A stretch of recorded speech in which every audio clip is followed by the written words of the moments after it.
koy def jigéen ñi di leen sonal di leen dóor di leen sàkk dafa war a deñ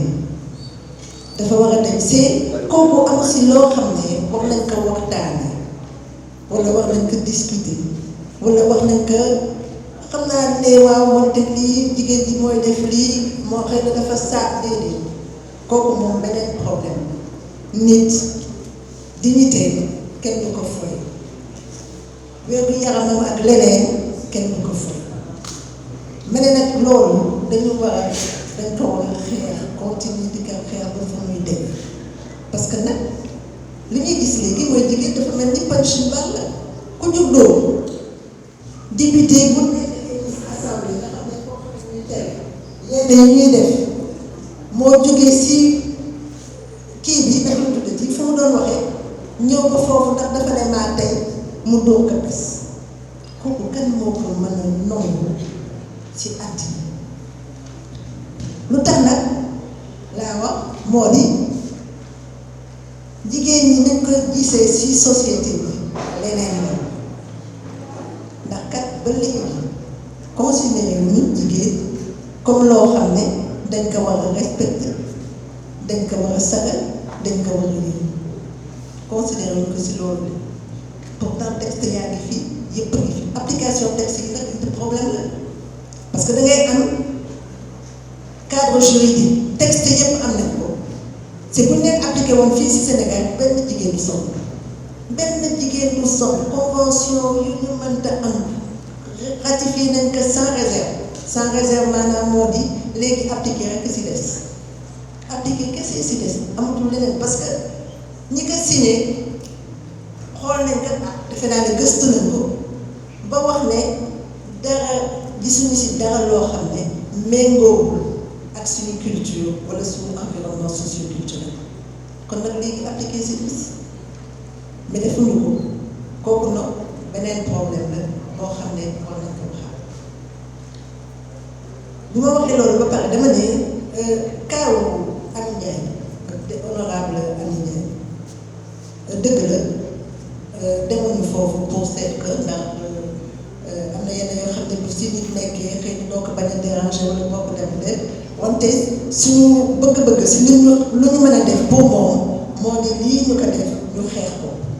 si loolu la ñu nekk di ko xeex si loolu la ñu nekkoon week-end bi ak bu mu amee ba léegi di préparer suñu communiqué bi ak suñu mode d'action mooy loolu la ñu doon def. beneen problème bi moo di li ñu wax moo lu ñu laaj moo di wàllu tax bu Adji Sarr bu lu jëf ci amee moom ak Sonko waxuñu si AGS waxu si waaye su ma Sonko waxu si dem kooku moom am na ndax dañu wax suñu biir méngoo ne affaire bi daal xeeñul loo xam ne mën nañu jox ñu am benn position pour trancher ndax kat nañ waxante dëgg AGS xam na lu muy def xam na boppam c'est que dañu ko posé directement AGS moo tax may wax AGS dégg nga tout jigéen nekkee si ay tolof wala ñu sonnal ko AGS dafay def communiqué ak prise de commission bu net parce que lu ñuy wax daf ñu wóor dañ ko xam mën nañ ko topp c'est que ñu fu ñu wuyu si loolu ñu wuyu la fu ñu woo si foofu ñu wuyu la mais nag bii dafa fekk ne bu ñu ko seetee si biir si commencement bi dañuy gis daal dafa am yoo xam ne muy fii muy fale dafa lëndëm ñun nag lëndëm duñ si dugg lu leer nañ la ñuy def ñun ay juriste lañu dañuy seet ñoom dañuy seet dëggu wala lu dëggu lu dul loolu duñ si dugg parce que bu ñu ëllëg si biir ñu ne bu ñu yëgoon dañuy bañ si defe naa ne fii mu toll affaire baa ngi si yoon ñu ngi koy topp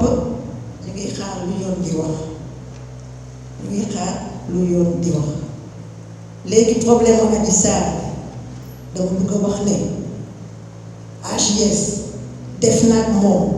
lu muy def ak victime ak ñi nga xam ne dañ leen dóor wala dañ leen sonal mooy lan mooy ñëw na petit couloir bi déglu nañ ko laaj nañ ko ndax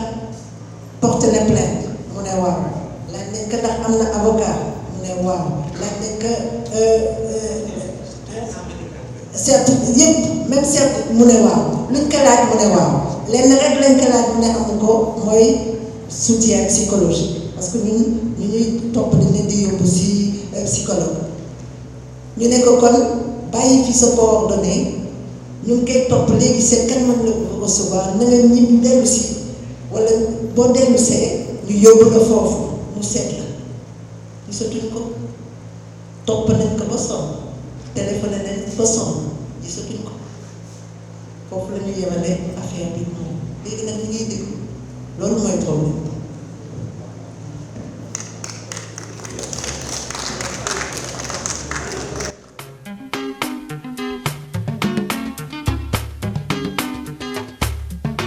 One,